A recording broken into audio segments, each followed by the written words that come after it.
acabou ficando.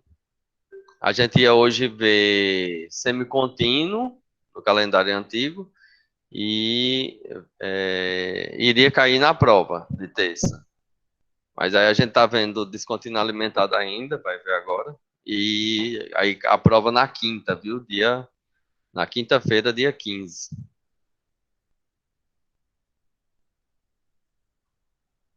Tranquilo? Então, assim, terça a gente tem aula, mas não cai na segunda avaliação. Também seria demais, né? Aula na terça para avaliação na quinta. Só que aí esse assunto acaba caindo na terceira, deixando a segunda mais fácil. Tranquilo?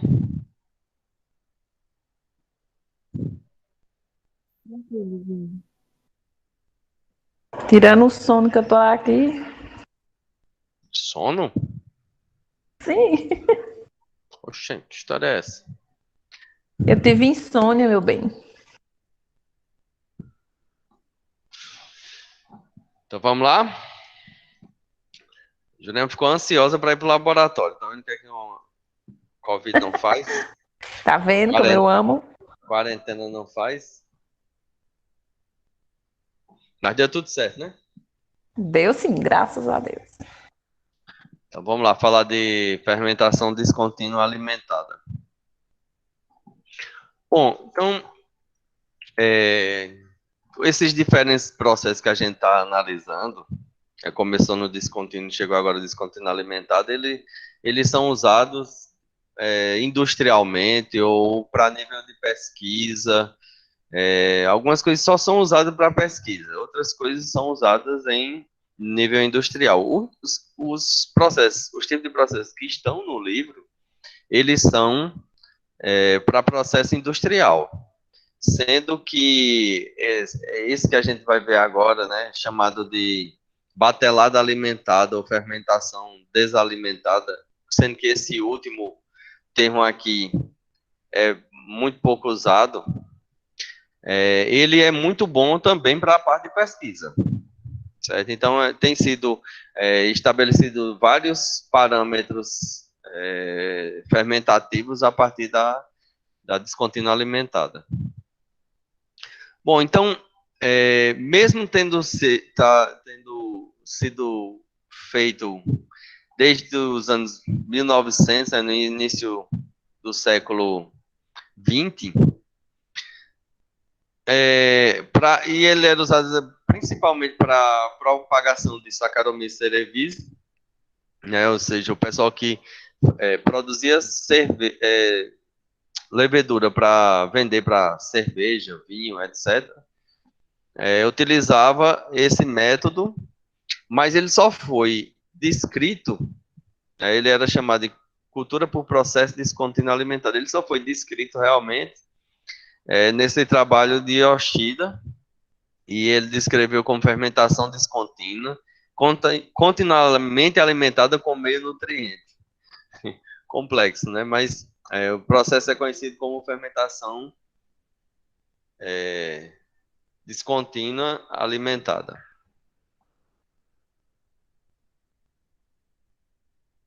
Bom, basicamente, o que difere da descontínua é que ele vai ficar sendo adicionado um nutriente, pelo menos um nutriente, certo?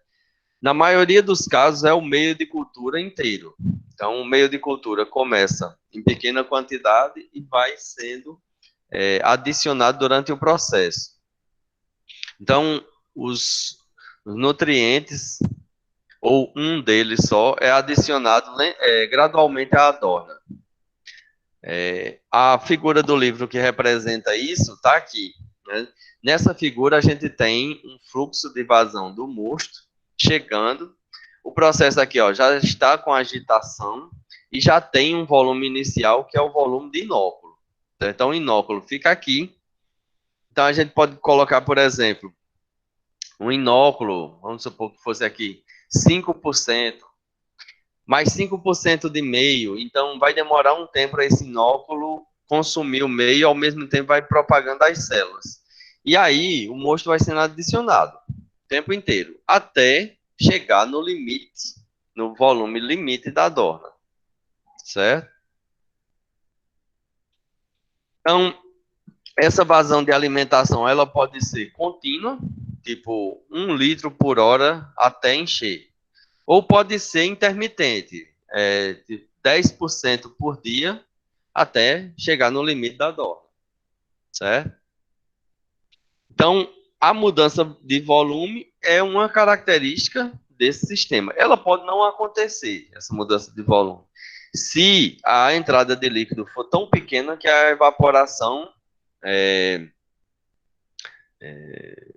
compense, né? Assim, a evaporação seja com a evaporação alta e a entrada de meio lenta, então pode não ocorrer variação. Mas isso é muito raro, né? Porque teria que ser uma entrada de meio de cultura muito lento para ser igual à evaporação.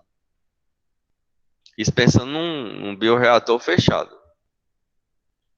Bom, quando se utiliza esse método, então a gente pode controlar a concentração de substrato e aí direcionar o metabolismo microbiano para um produto específico, certo? Ou até mesmo para o crescimento celular. Como eu falei, já era muito usado para a propagação de levedura. Então, quando a gente quer fazer com que essa levedura cresça num ritmo acelerado, o máximo que ela puder, esse método também é o mais indicado. Então, para resumir, ela vai começar assim. A gente tem aqui 10 a 20%, né, o volume que é de inóculo, e uma concentração celular que está crescendo, porque ao se fazer esse inóculo aqui, a gente tem as condições ideais para a célula se propagar na sua velocidade logarítmica. Então, tem entrada de nutriente intermitente ou contínuo, vai enchendo a dorna, pouco a pouco, até que chegue no limite. Por que ela é chamada de descontínua, então, né? Se ela é uma batelada alimentar, se ela é um processo alimentado.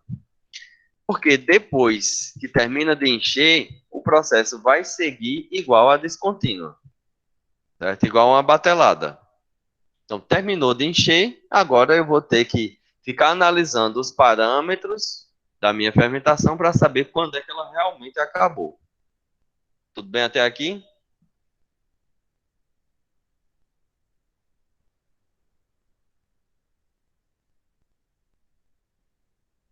Tem alguém aí? Tudo certo. Tudo certo, já.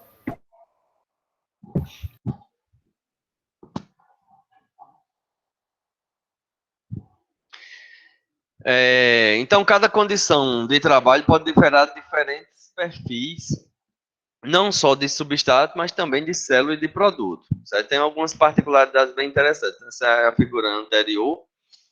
E aqui mostrando, numa figura do livro, o que é que acontece com a concentração celular e a massa celular a partir do volume que é colocado aqui no bioreator, certo?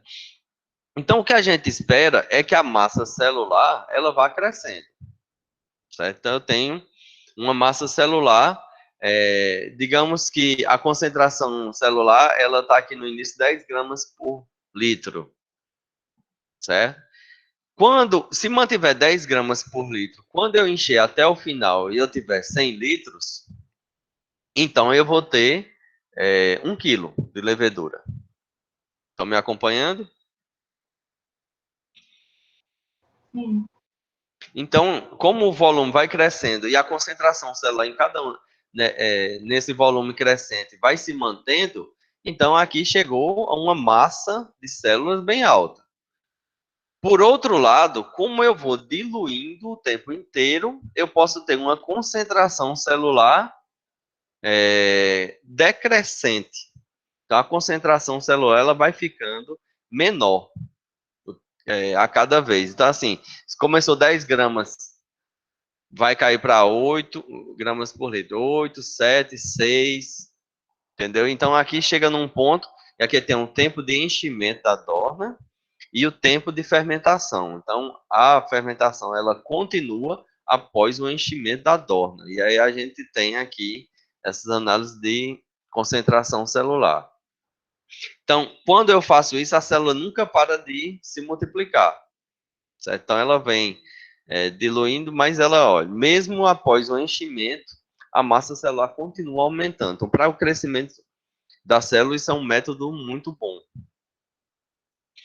Bom, então, o número de organismos é crescente, então tem um aumento da massa celular, mas a concentração pode ser decrescente, certo? Então, é sempre decrescente? Não, nem sempre é decrescente.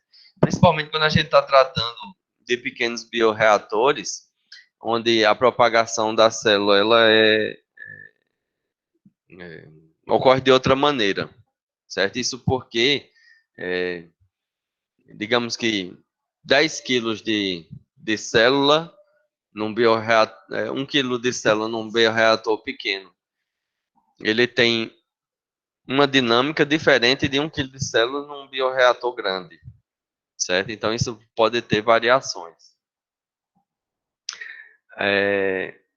Então, pode ocorrer, então, a concentração celular não depende só da massa, né?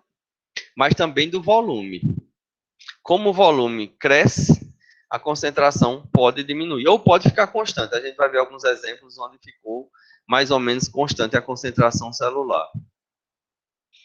Nesse outro gráfico, ele está representando o que é que acontece com os parâmetros, né? Aqui é uma análise cinética do que é que acontece com os parâmetros de produto e substrato ao longo do processo fermentativo em fermentação descontínua alimentada, certo? Então, aqui a gente tem uma linha de tempo e aqui de concentrações, o eixo de Y. Aqui é o tempo de enchimento, então a gente vê que o volume de meio, ele vai crescendo, nesse caso aqui vai sendo adicionado linearmente, certo? Isso não é obrigatório, mas nesse caso está linear, até atingir a capacidade útil da dorna, certo? Esse é o volume final. O produto, enquanto eu vou adicionando meio, a quantidade de produto vai crescendo. Termina de adicionar meio, ainda as células que estão lá ainda podem processar mais substrato para gerar esse produto. E o substrato, ele vai aumentando, eu vou adicionando substrato, porque o substrato está no meio, até encher a dorna. Depois disso, enquanto vai sendo consumido o substrato, a viabilidade celular vai sendo mantida e o produto vai sendo gerado, certo? Mas dentro desse espaço daqui, a gente tem um processo igual da batelada. A diferença é no processo de enchimento. Ok? Tudo bem até aqui? Tudo. Bom, muitos desses dados, eles são feitos em escala industrial, o pessoal vai testando lá mesmo, coisa assim, em escala laboratorial, vai enchendo a certas velocidades, às vezes a velocidade que a indústria pode fornecer, até o enchimento, e depois fica no modo de batelada.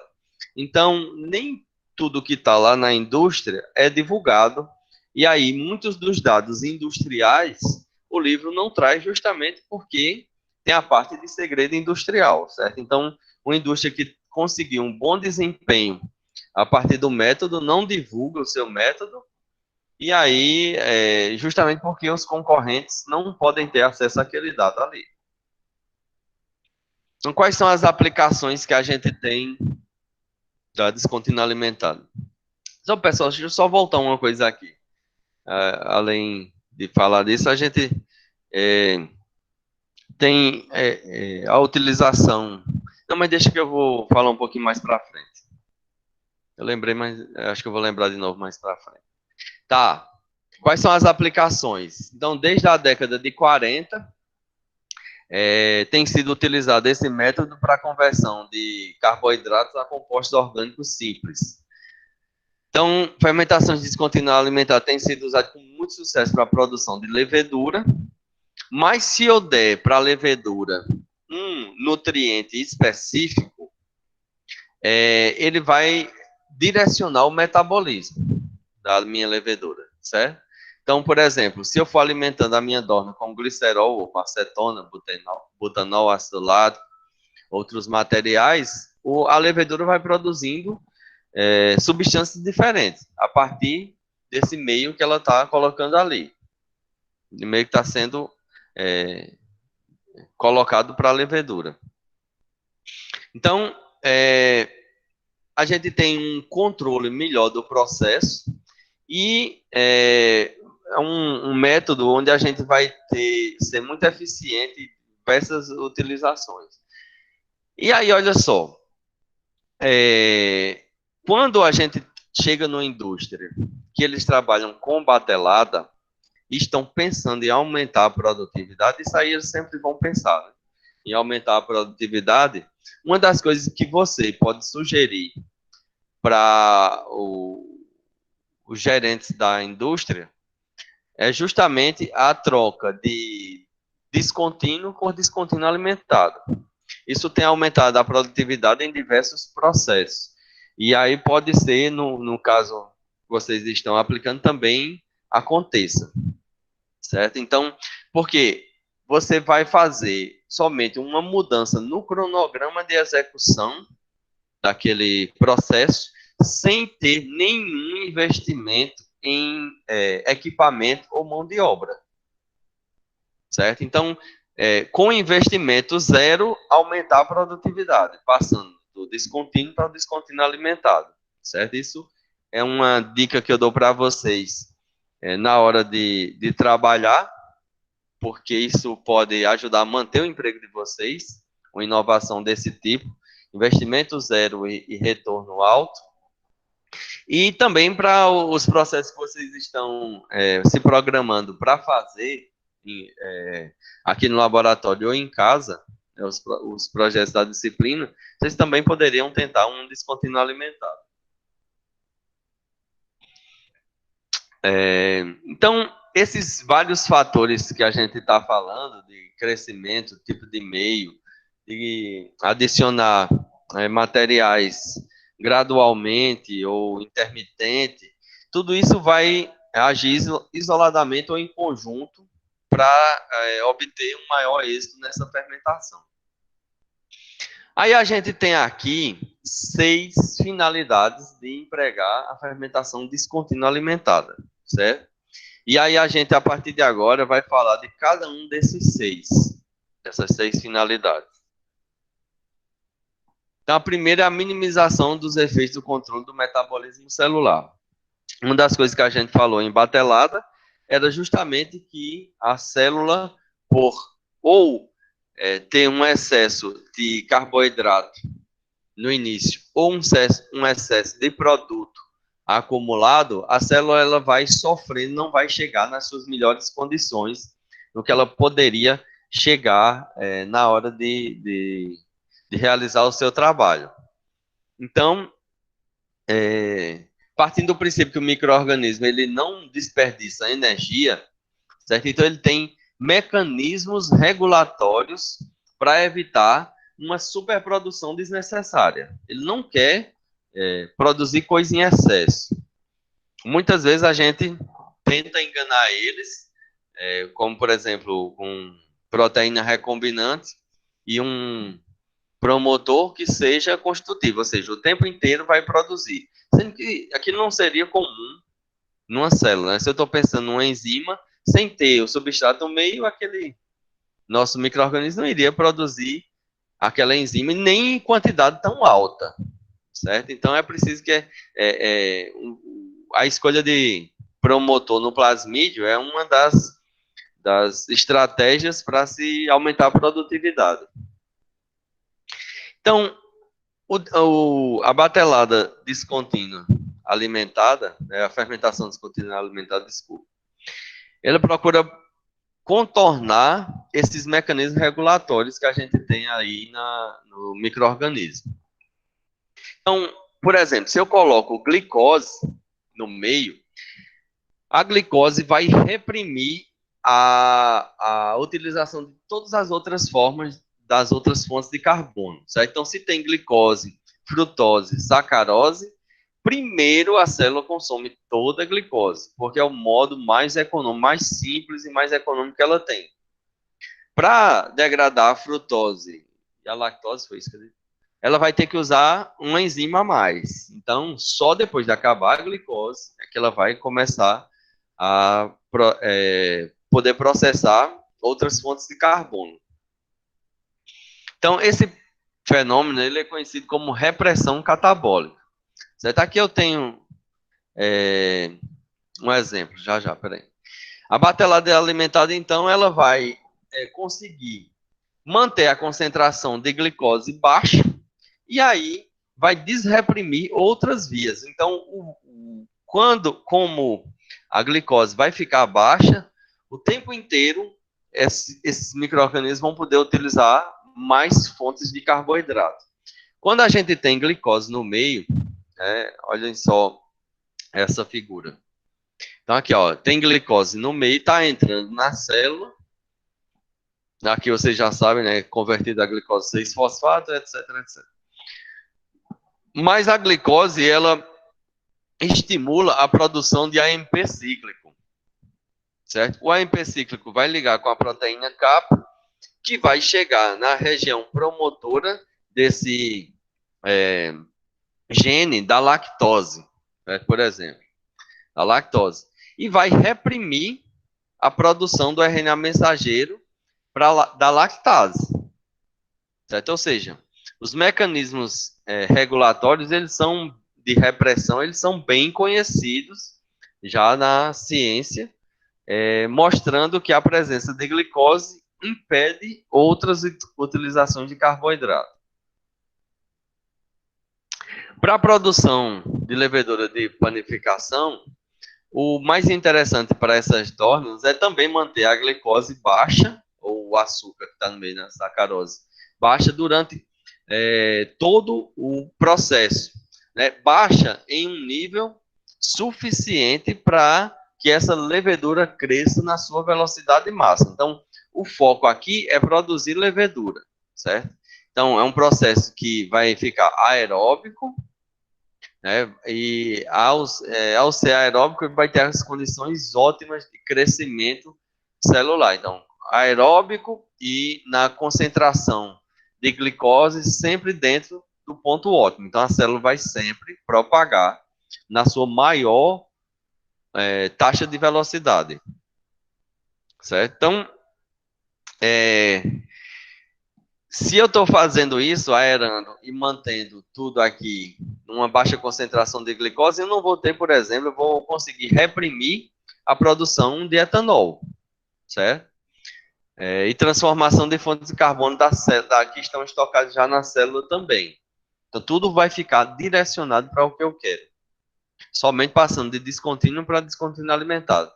Então, nesse exemplo aqui da literatura, a gente tem aqui tempo de fermentação, nesse caso aqui foi até 96 horas.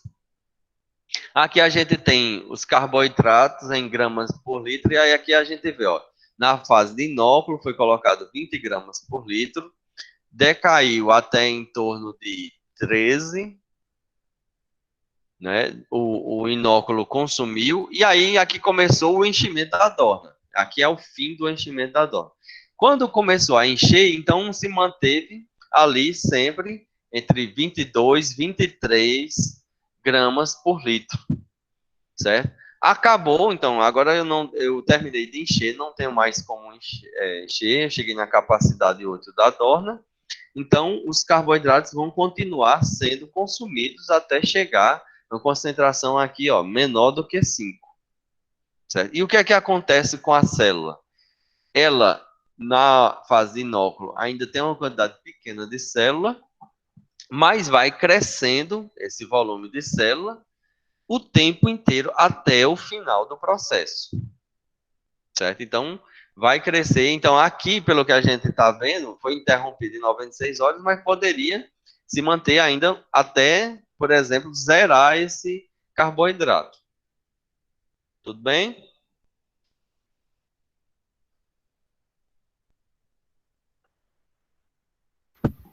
Tudo bem, Jean.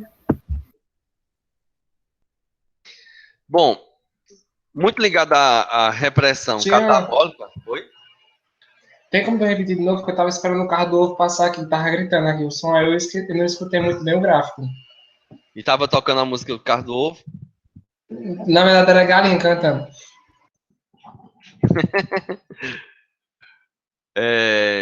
Eu estava falando aqui, ó, Judeu, nesse gráfico a gente tem um exemplo aqui da literatura mostrando a formação de biomassa no processo de feedback, ou seja, batelada alimentada. Aí aqui a gente está analisando carboidratos e densidade iódica, que significa o seguinte, eu posso utilizar um comprimento de onda de 600 e ficar o tempo inteiro online analisando o crescimento celular. É bem interessante. A gente consegue ver os micro-organismos crescendo o tempo inteiro. Mas nesse caso aqui foi feito de tantas em tantas horas.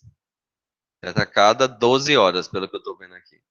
8, 16, 24, depois ficou em torno de 12 horas. Então, foi adicionado inicialmente 20 gramas por litro de carboidrato.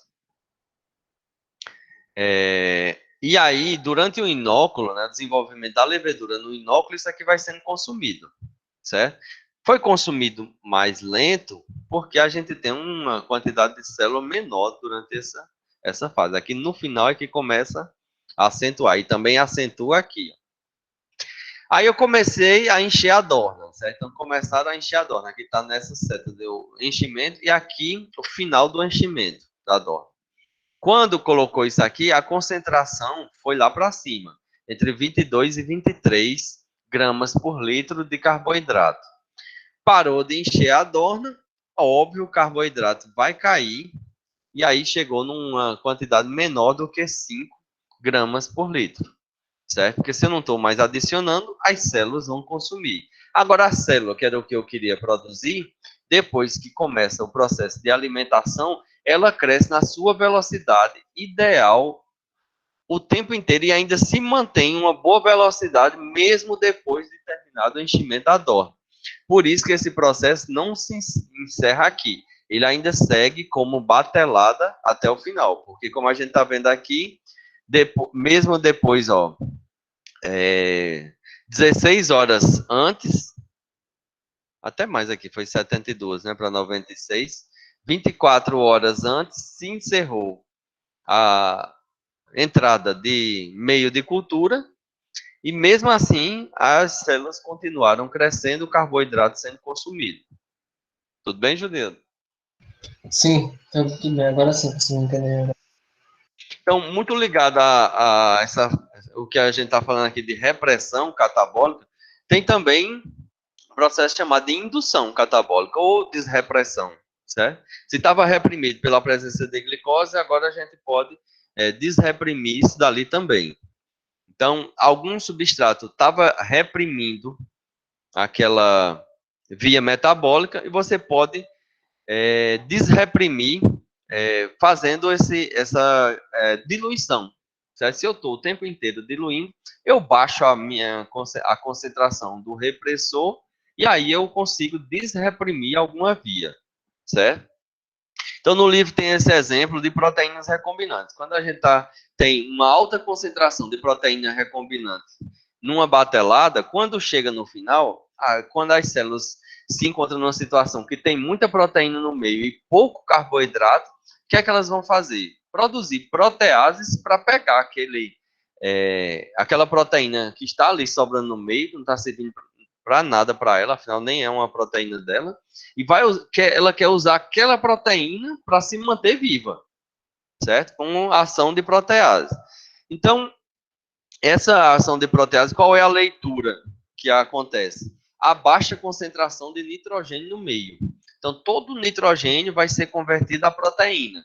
Cai a concentração de nitrogênio no meio, então o micro-organismo já entende que ali tem muita proteína.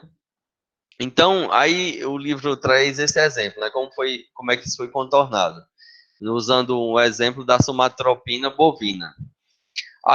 Foi adicionado gradativamente naquele bioreator extrato de levedura, certo? Que é rico em nitrogênio, e aí ele impediu a formação de proteases para degradar aquela proteína recombinante. Isso em Escherichia coli. E o que danado é uma somatropina bovina? Quem aí sabe? Alguém já ouviu falar?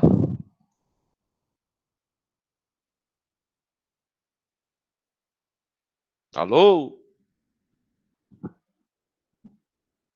Eu não sei não. Não, também não. Então, a somatropina bovina, ela é o hormônio de crescimento. O GH, o equivalente ao GH nos bovinos, certo? Então, esse é um hormônio que, na gente, neles, estimula a síntese de proteína e consumo de glicose, oxidação de gordura, certo? Então, o GH, o hormônio de crescimento, ele faz com que as células trabalhem em uma velocidade muito boa. E aí, quando você pega essa somatropina e dá para a vaca leiteira, certo? Ela começa a aumentar a produção de leite também. Então, para aumentar a produção de leite, se dá, então, essa somatropina recombinante, feita em Escherichia coli. Ainda na repressão catabólica, a gente pode querer fazer diretamente a repressão de metabólitos secundários, certo? Então, a glicose, ela tem um efeito repressor na formação do alcaloide de ergot e esses antibióticos que estão descritos aí, cefalosporina, indomicina, penicilina, novopiacina, vários outros. Se tem glicose no meio, o organismo não vai fazer esses metabólitos secundários, certo? Ele vai ficar no seu metabolismo primário. Quando eu estou trabalhando com um processo descontínuo alimentar, eu posso manter a concentração de glicose baixa e ou alta, e reprimir ou desreprimir essas vias. Então, por exemplo, se eu quero produzir penicilina, eu mantenho minha glicose baixa, mas com a entrada de glicose para poder a célula sobreviver. E ela vai ainda assim produzir penicilina. Mas se eu quero evitar a formação do alcaloide de ergot, então eu mantenho minha glicose alta, certo? Eu posso trabalhar com um meio mais rico em carboidrato e aí eu consigo, então, impedir a formação desse alcaloide de ergot. Se vocês não viram falar de somatropina, também acho que não viram falar desse alcaloide, né? Ou já? Como aqui no Também não. Brasil. Sim? Também não. Não, eu falei que não. Eu não tinha ouvido também. Como aqui no Brasil a gente não consome centeio, então é difícil a gente ver esse problema. Então, mas assim, cada vez mais tem sido importado produtos para fazer coisa diferente. Então, um pão de centeio hoje em dia já é muito mais fácil encontrar aí pelos mercados, né? Então, ali durante o processo de fabricação do pão, a gente coloca levedura para ela poder converter os carboidratos que estão lá em gás carbônico, deixar o pão mais cheio. Mas no centeio também vem um esporão do centeio, Clavíceps purpúrea, é um outro fungo que vai produzir esse alcaloide, certo? Então, o fungo vai sintetizar esse alcaloide de ergot, que vai atuar no sistema nervoso central ou promover vasoconstricção nas pessoas que comem esse pão de centeio contaminado pelo fungo. Então, aqui a gente tem o fungo, né, do ergot, certo? Adicionado aqui no centeio. Então, se a pessoa não conhece muito bem o centeio, não consegue nem identificar isso que está aqui pelo meio, certo? Como se fosse alguns grãos mais escuros no meio do centeio. Isso foi um problema tão sério na Idade Média que existem quadros pintados mostrando essa situação. Pessoas, né, porque comiam sempre pão de centeio que tinha o clavíceps purpúreo, né, o esporão do centeio, no meio do centeio. Então, o alcaloide de ergot, por vasoconstricção, fazia com que as pessoas perdessem os membros, certo? E como ataca o sistema nervoso central também, as pessoas ficavam em estado de loucas. Então, elas ficavam louco e sem as pernas, né? Representado aqui nesse quadro da Idade Média. Bom, normalmente as velocidades de crescimento vão depender da concentração de substrato. Quando a velocidade de crescimento está alta, então a gente tem efeito de repressão catabólica, mas pode ser minimizado se o processo for conduzido em duas fases, certo? Então aí o livro já traz essas duas fases de como é que se deve ser trabalhado. Na primeira fase, você fornece mais substrato para aumentar a biomassa, certo? Então fornecer muito substrato para aumentar a biomassa. Na segunda, você diminui o fornecimento de substrato para limitar a concentração desse substrato, limitar a velocidade de crescimento celular, e aí você vai poder desreprimir algumas vias específicas, certo? Como, por exemplo, se eu quero produzir etanol, a maioria dos projetos de vocês, o que é que a gente vai fazer? Dar carboidrato para a levedura e ela vai se propagar, certo? Até chegar num limite.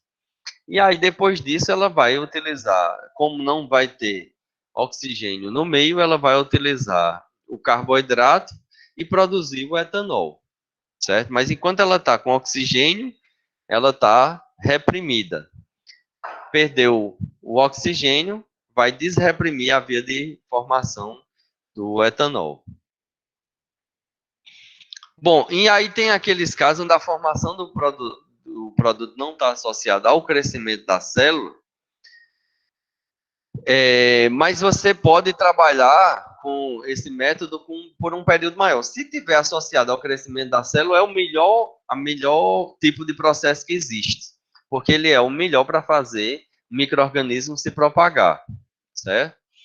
Porque você sempre adiciona boa quantidade de carboidrato sem deixar nunca em excesso, porque o tempo inteiro está sendo diluído. No final eu vou mostrar um exemplo para vocês.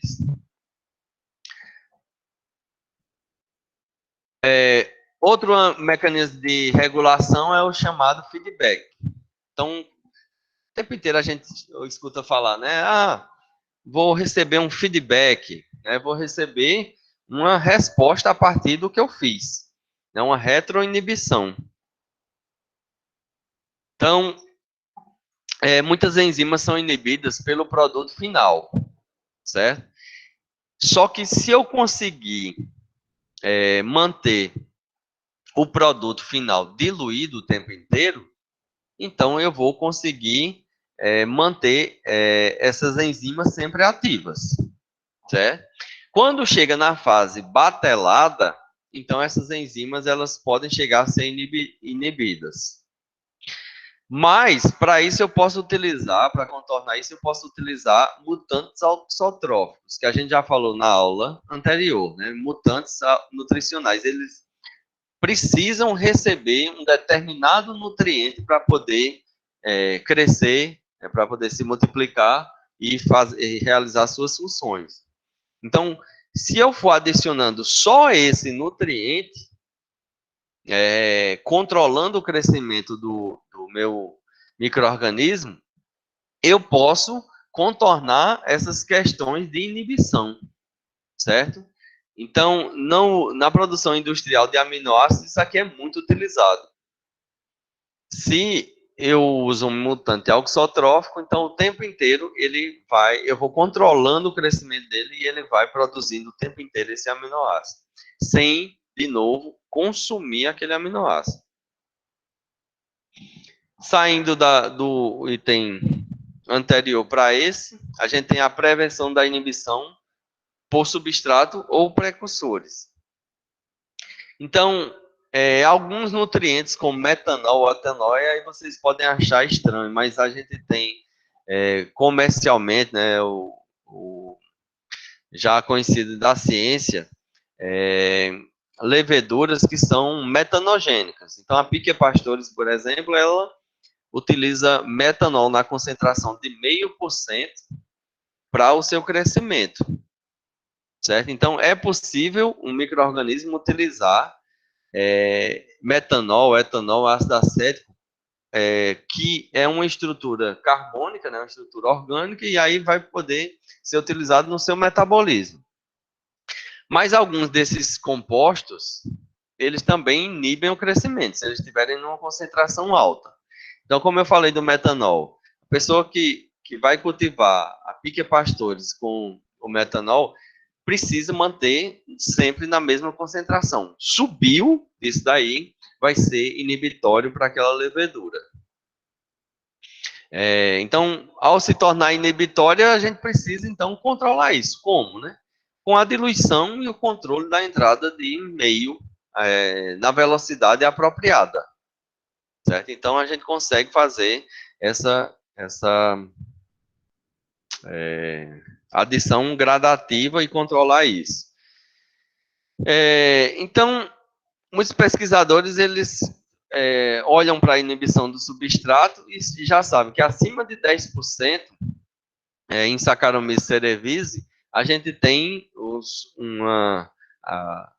substrato de carboidrato inibindo o desenvolvimento dessas leveduras.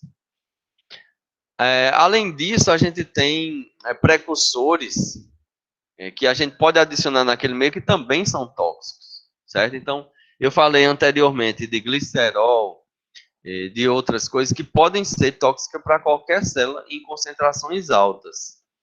Mas se eu não colocar no meio, a célula não vai produzir o que eu quero.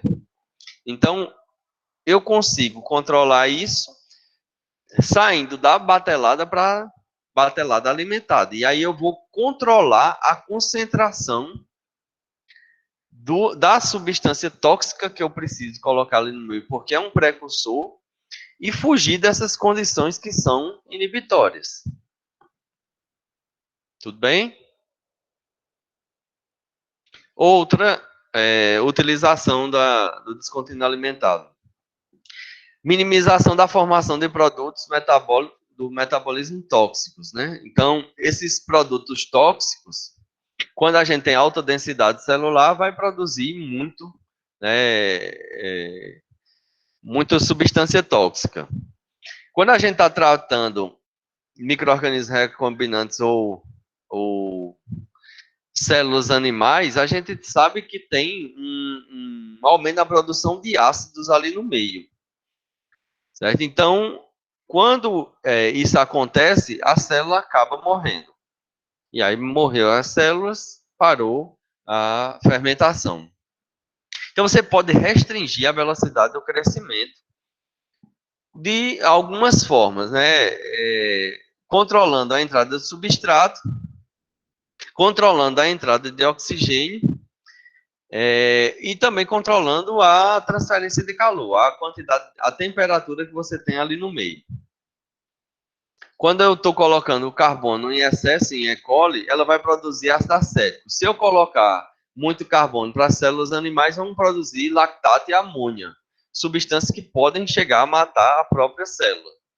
Então, a velocidade do fornecimento do substrato vai manter a velocidade de crescimento constante, sem concentrações inibitórias. Além disso, tem sempre uma diluição desse ácido acético ou do lactato que está sendo produzido ali no meio, certo? Então, se eu estou colocando um volume maior, o que estava numa concentração X cai para meio X, ok?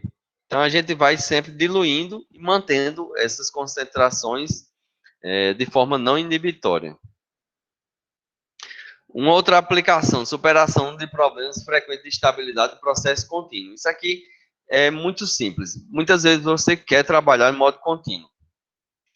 Ao trabalhar em modo contínuo, você pode ter mutação, instabilidade do plasmídio, contaminação, diversos problemas. O mais recomendado, quando o contínuo não dá certo, é fazer um descontínuo alimentado e não um descontínuo, certo? Você pode partir para um descontínuo alimentado e assim você vai superar essas dificuldades.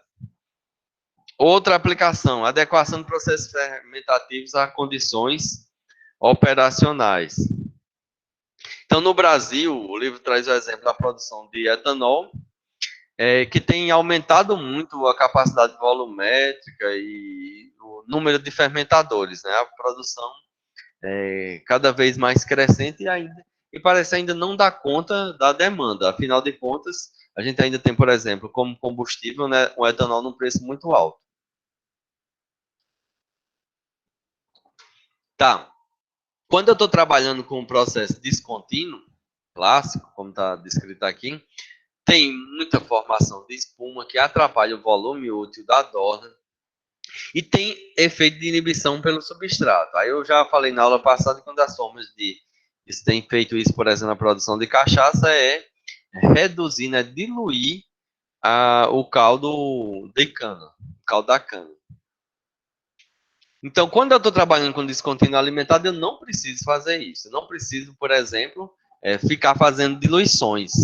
Por quê? Se eu trabalhar com concentração alta, mas o tempo inteiro, quando esse meio contendo alta concentração de carboidrato chega naquele meio que já está lá presente de baixa concentração, ele é diluído automaticamente. Então, a diluição ela já é automática na hora que eu faço um descontínuo alimentado. Prestem atenção agora nesse vídeo que vai mostrar para a gente como é que acontece isso aqui na indústria. Então, deixa eu só começar aqui já para ir falando.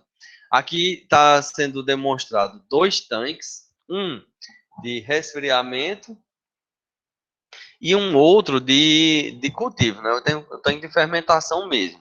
E um sistema de controle, porque o meio vai entrar ali de forma automatizada. O próprio sistema é quem vai ler, certo? Qual é a intenção? Manter 50 gramas por litro de glicose. Então, o tanque é alimentado, depois a gente tem o inóculo e o sistema começa a ser monitorado, certo? Então, no início, a gente tem baixa concentração de glicose, o que a gente está vendo aí na linha vermelha, e depois eu consigo manter ela em 50 o tempo inteiro. Mas o outro tanque vai enchendo, isso aqui vai sendo adicionado cada vez um volume maior. O crescimento do volume ele é exponencial, certo? Não linear. Para que eu consiga manter esses 50 gramas de carboidrato. Quando chega no final do enchimento, cai, a concentração de carboidrato vai para zero e a minha proliferação do celular ainda se mantém por um tempo. Ok? Quando se mantém por um tempo sempre a mesma concentração celular, aí eu sei que aqui não é nem concentração celular, é etanol. Aí eu sei que o meu processo acabou, porque se eu não tenho mais carboidrato e o volume de etanol está contínuo, então eu já sei que aquele processo ali foi finalizado nesse caso aqui, em 300 horas. Certo? Mas vejam bem, quando o tanque aqui ele está num volume pequeno, para manter 50 gramas por litro de carboidratos, de açúcares, eu vou colocar uma velocidade baixa. Quando o volume vai aumentando, essa velocidade de entrada ela é crescente, para poder manter sempre na mesma concentração. Isso aqui é um feedback, né? Uma batelada alimentada com controle automatizado. Tudo bem até aqui, pessoal?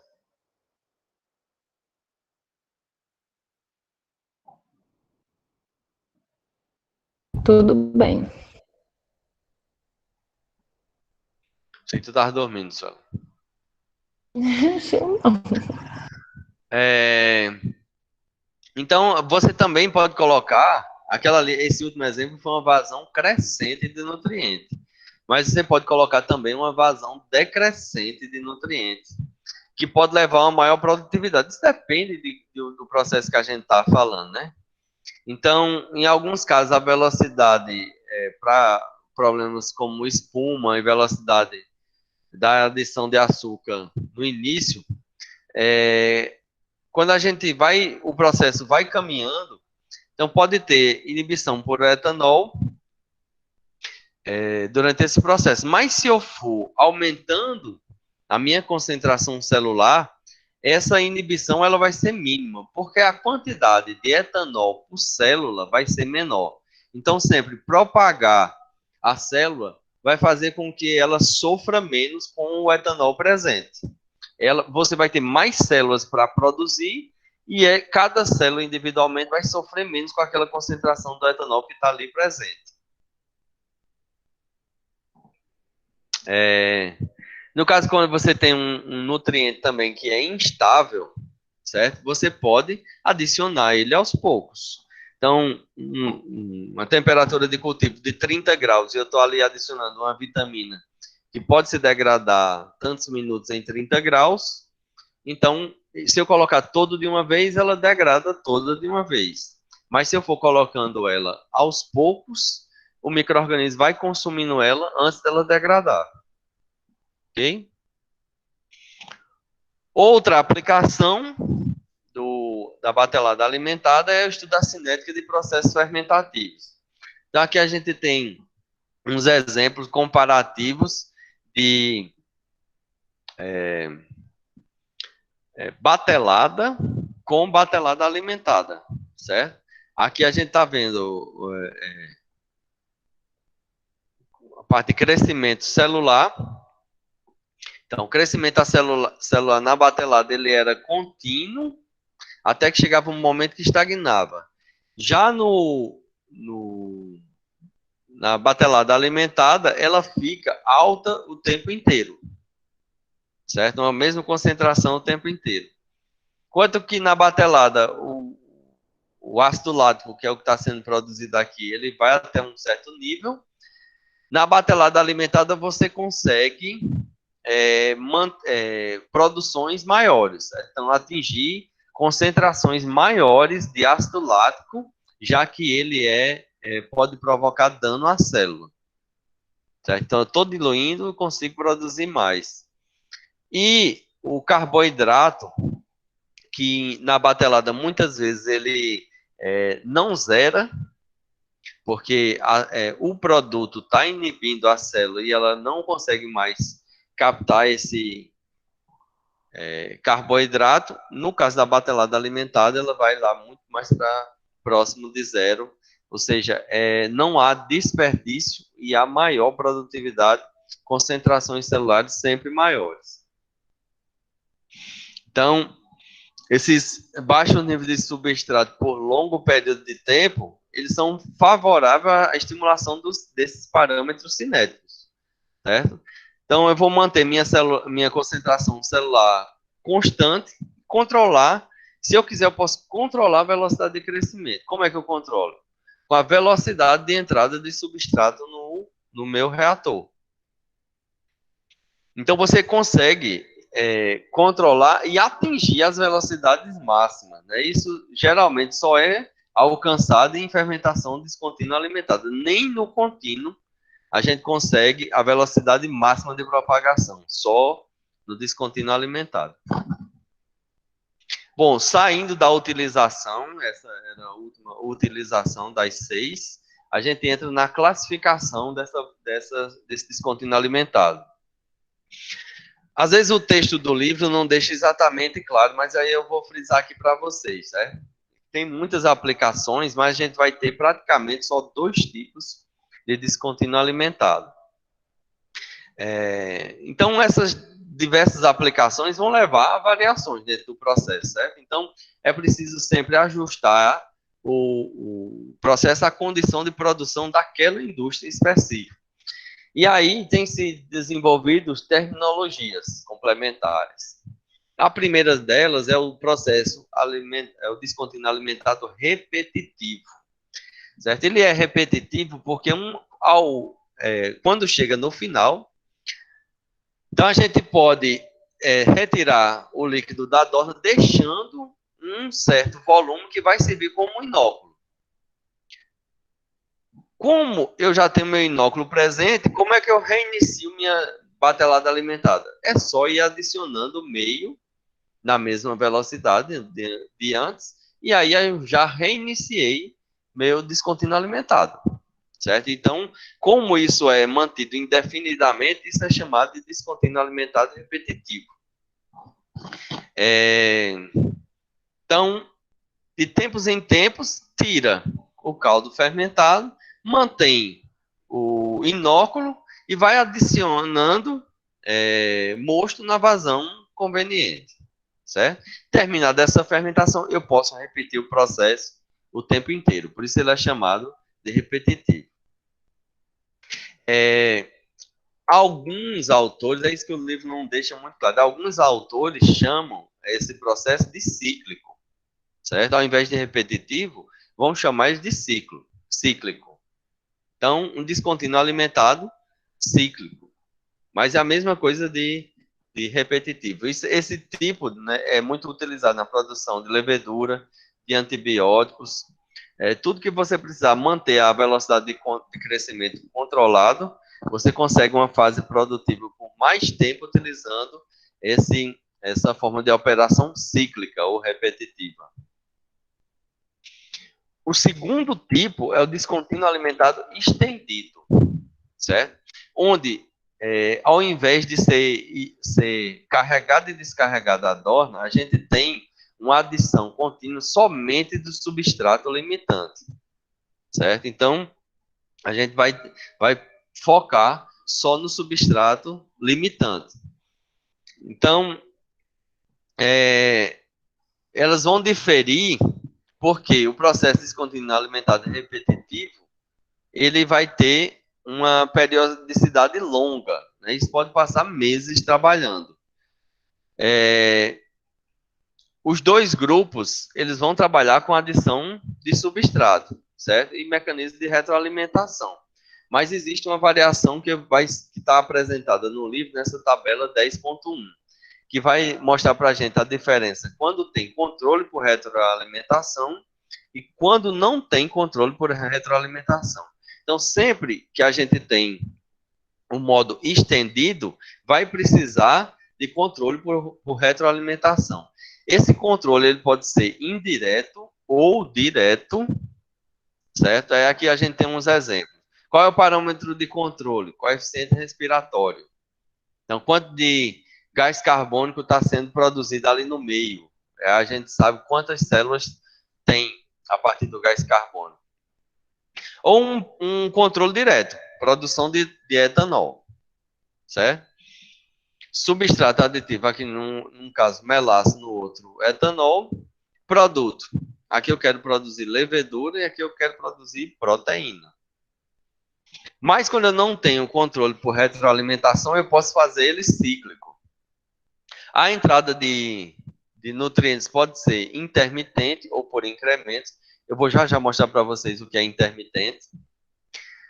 A adição pode ser com uma taxa constante, foi o linear que a gente viu num dos exemplos, né? Uma entrada linear no livro, na figura do livro, está muito clara essa entrada linear, então a quantidade de meio vai subindo linearmente até atingir o limite. E a adição com taxa exponencial foi o que a gente viu naquele vídeo, onde ia entrando exponencialmente a quantidade para manter sempre constante a quantidade de carboidrato que tinha lá no meio, que era 50 gramas por litro. Certo? Controle nenhum. O substrato aditivo, a gente tem aqui ácido fenilacético, glicerol, o etanol. Para produzir o quê? Penicilina, beta-galactosidase ou proteína microbiana. Então, quando a gente está analisando aquele quadro, quando a gente tem a retroalimentação por fornecimento de substrato, em função da concentração desse substrato no meio, a gente vai poder fazer ter algumas formas de controle. Né? No nesse caso, um controle indireto. Densidade ótica, que eu expliquei para vocês, 600 nanômetros é utilizado pelo pH. Quando você conhece seu processo, você sabe o que é que acontece com o pH dele, qual velocidade de decaimento, onde é que ele para, você consegue medir o seu processo, ou o próprio quociente respiratório que eu acabei de falar para vocês, né, como medida de produção de gás carbônico. Então, o suprimento de substrato ele pode ser intermitente ou contínuo, certo? Até acabar a fase de enchimento. Então, a gente pode ter vazões constantes ou variáveis. Desse modo, a gente precisa sempre, o foco é sempre manter, otimizar os valores da concentração do substrato, para que a célula trabalhe sempre na sua melhor condição para produzir aquele determinado produto. Bom, às vezes você também precisa que essa concentração de nutriente oscile. E aí você também pode controlar isso no descontínuo alimentado. Então, um exemplo que eu ia dar para vocês de intermitente é um trabalho que a gente fez aqui de um TCC, de Ana Lu, que é da turma de 2010, ela fazendo hidromel, certo? Então, nesse hidromel, a gente tem aqui ó, o Brix. A gente estava trabalhando com o hidromel num Brix de 30. Normalmente, um Brix de 30, ele é inibitório para o desenvolvimento de levedura, sendo que essa levedura aqui, ela é uma levedura especial, que ela suporta mais etanol. A gente usou a JP1, certo? Então, essa levedura, ela suporta muito etanol. Mas ela poderia ser inibida pela alta concentração de carboidrato.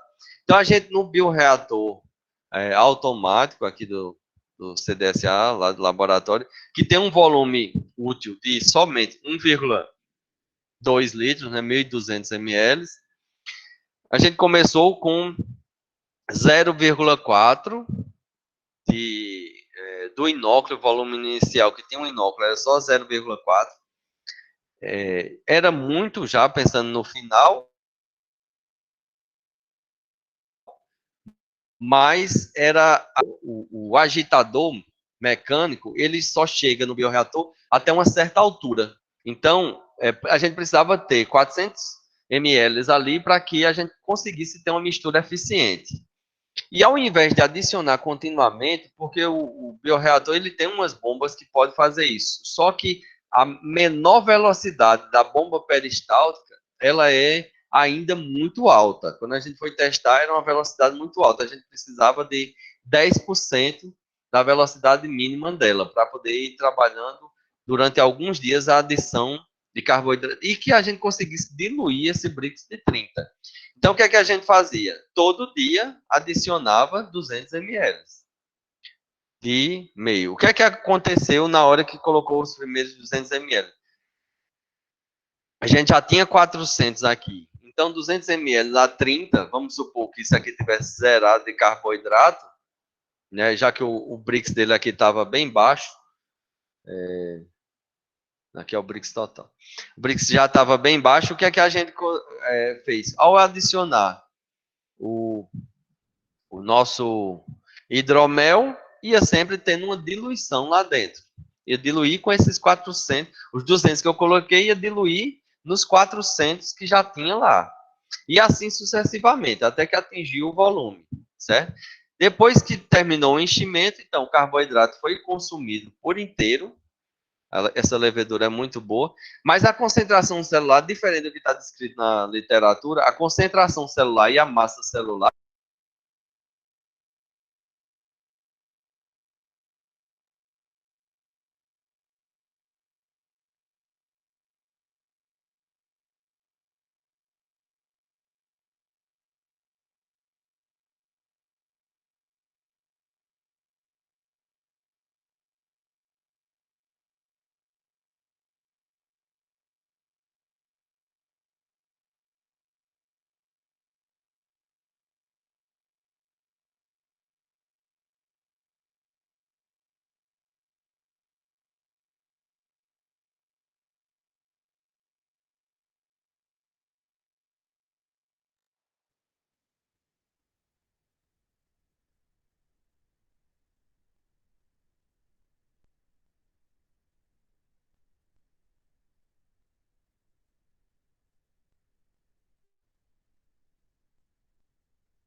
Foi o quê, hein? Poxa, eu não entendi. Eu pensei que era aqui em casa. Eu acho que ele caiu.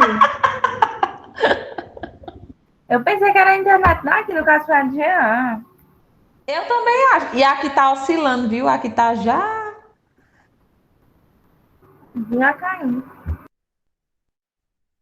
Na verdade, já caiu uma vez aqui, né? Mas voltou. Eu pensei que fosse minha internet que tinha caído, mas foi a dele também, não foi? Eu acho que sim.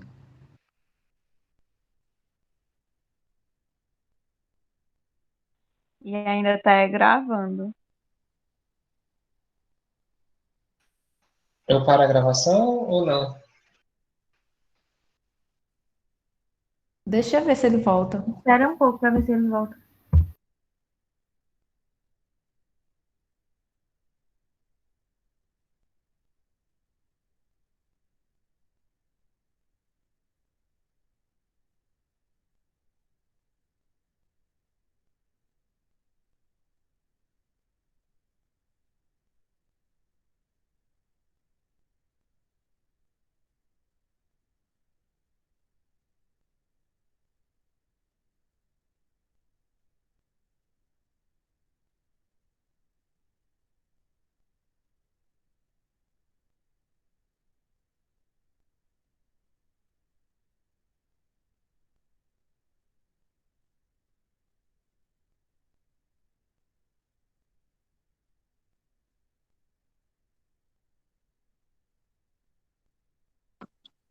Pessoal, vocês estão me ouvindo?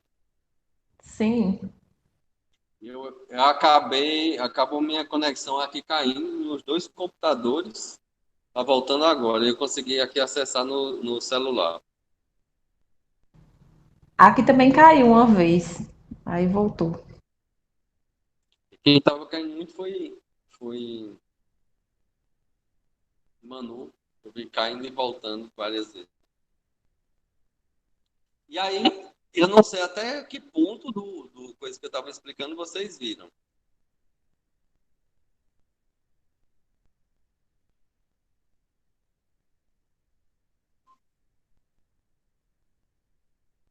Pronto, eu voltei.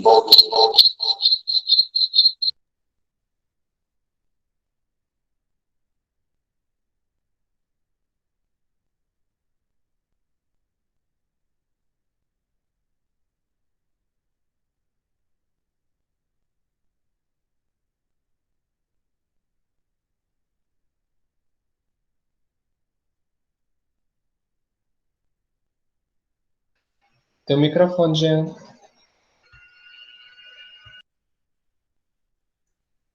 Geralmente eu tô. Quando eu entro, já liga. Hoje tá entrando com o microfone desligado. Do que eu estava explicando, vocês viram até. Disso aqui que eu estava explicando. Vocês viram até o quê? Eu falei da adição do volume, como é que foi? Isso. Acompanharam isso? Fala comigo. Aí até uma certa parte. Do que eu estava dizendo aqui. Então, deixa eu explicar de novo, então, só para a gente não perder esse. A gente trabalhou com um caldo de mel diluído com Brix de 30, certo? Na JP1, uma levedura que foi gentilmente cedida pela empresa, a usina Japongu. Eles pegaram essa levedura a partir da cana-de-açúcar. Eles foram pegando cana-de-açúcar e cultivando leveduras que tinham lá dentro. Então, como essa levedura já foi extraída de levedura que estava na cana-de-açúcar, ela consegue sobreviver a um Brix relativamente alto. Mas calma que não é aí, 30 seria inibitório. Um Brix de 30 seria inibitório para essa levedura. Ela é usada pela indústria de etanol porque ela consegue suportar altas concentrações de etanol. Mas aí dentro do bioreator que a gente estava trabalhando, tem um limite de 1,2 litros, certo? Ao utilizar esse volume, a gente precisou de começar com 400 ml. Por quê? Porque os 400 ml era o mínimo que eu poderia ter de um bioreator, de um modo que o sistema de agitação mecânica conseguisse gerar a mistura ali no meio. Então, o meu inóculo era alto, com 400. Todo dia a gente adicionava 200 de uma vez. 200 ml desse caldo de mel com 30 de Brix. E assim foi até atingir o volume completo, né? Então, no quarto dia, atingiu o volume total do bioreator. No quarto dia. E aí, a gente teve o volume constante no final, né? Passou a ser batelada. O Brix, que estava sempre alto, caiu no sexto dia, depois praticamente, e depois ficou ainda alto em 26 no oitavo dia, certo? Mas a concentração de etanol subiu de uma forma que que a levedura ficou inibida. Então, no final a gente teve um hidromel ainda com muito carboidrato. E isso faz com que a bebida, né, a classificação, a gente escuta falar vinho doce e vinho... como é que é o nome? Seco. Seco. Isso. No hidromel também tem hidromel doce e hidromel seco. O que determina se uma bebida ela é seca é se ela tem concentração de carboidrato. Então, quanto menos concentração de carboidrato ela tiver no final, mais seco ele será. Certo? Então, é óbvio, se eu estou produzindo cachaça que eu vou destilar depois, eu quero que ele fique o mais seco possível. Eu quero consumir o carboidrato todinho lá, convertendo isso em etanol. Nesse caso aqui, ficou um hidromel doce, com Brix ainda alto. Certo? Nesse caso aqui, 26. Mas o teor alcoólico ficou muito bom.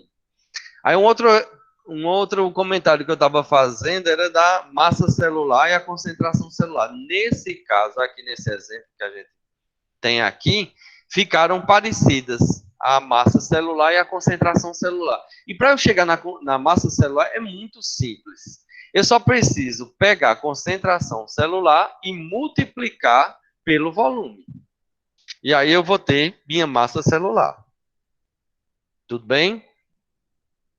Então, nesse mesmo trabalho ainda, utilizando a levedura JP1, foi feito 2 vezes de descontínuo para comparar tempo de fermentação 216, 240 horas. No descontínuo alimentado, a gente fermentou por menos tempo e chegou a uma concentração final de 24,6 GL. 24,6 GL de etanol. Então, isso só é possível acumular, isso já é uma levedura boa. Nesse caso aqui, ela chegou em quase 19. Mas só é possível acumular assim se for no descontínuo alimentado. Porque o tempo inteiro eu estou diluindo o etanol que iria ser inibidor de uma levedura comum, como a levedura de padaria não iria suportar. Mas essa daqui suporta. Tudo bem? Tudo bem. Tranquilo, pessoal? Dúvidas do descontínuo alimentado? Ou do descontínuo, pode ser também.